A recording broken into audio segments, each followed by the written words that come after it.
चलिए आगे बढ़ेंगे। यहां पर प्रधानमंत्री नरेंद्र मोदी ने देशवासियों को गुरु पूर्णिमा की बधाई दी। साथ ही कहा कि आज ही के दिन भगवान बुद्ध ने संसार को अपना ज्ञान दिया था। पीएम ने क्या कुछ कहा, सुनते हैं। और आषाढ़ पूर्णिमा की बहुत बहुत शुभकामनाएं। आज हम गुरु पूर्णिमा भी मनाते हैं और आज के ही दिन भगवान बुद्ध ने बुद्धत्व की प्राप्ति के बाद अपना पहला ज्ञान संसार को दिया था। हमारे यहां कहा गया है, जहां ज्ञान है वहीं पूर्णता है, वही पूर्णिमा है। और जब उपदेश करने वाले स्वयं बुद्ध हो तो स्वाभाविक है कि ज्ञान संस्कार के कल्याण का पर्याय बन जाता है। त्याग और तितिक्षा से तपे बुद्ध जब बोलते हैं तो केवल शब्द ही नहीं निकलते, बल्कि धम्म चक्र का प्रवर्तन होता है।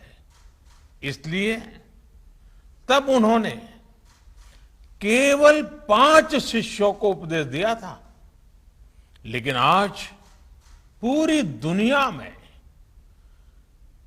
उन शब्दों के अनुयायी हैं। बुद्ध में आस्था रखने वाले लोग हैं। साथियों, सारनाथ में भगवान बुद्ध ने पूरे जीवन का, पूरे ज्ञान का सूत्र हमें बताया था। उन्होंने दुख के बारे में बताया, दुख के कारण के बारे में बताया, ये आश्वासन दिया कि दुखों से जीता जा सकता है और इस जीत का रास्ता भी बताया।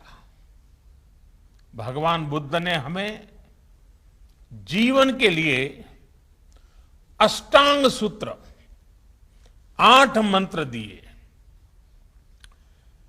समाधिठि, सम्मा संकल्पो, सम्मा वाचा, सम्मा कम्मंतो, सम्मा आजीवो, सम्मा वायामो, सम्मा सति और सम्मा समाधि।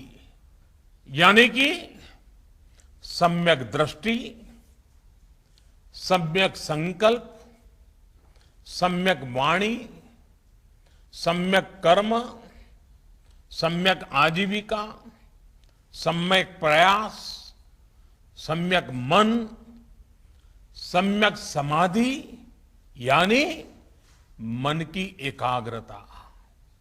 मन, वाणी और संकल्प में, हमारे कर्मों और प्रयासों में अगर ये संतुलन है तो हम दुखों से निकलकर प्रगति और सुख को हासिल कर सकते हैं। यही संतुलन हमें अच्छे समय में, हमें लोक कल्याण की प्रेरणा देता है और मुश्किल में धैर्य रखने की ताकत देता है।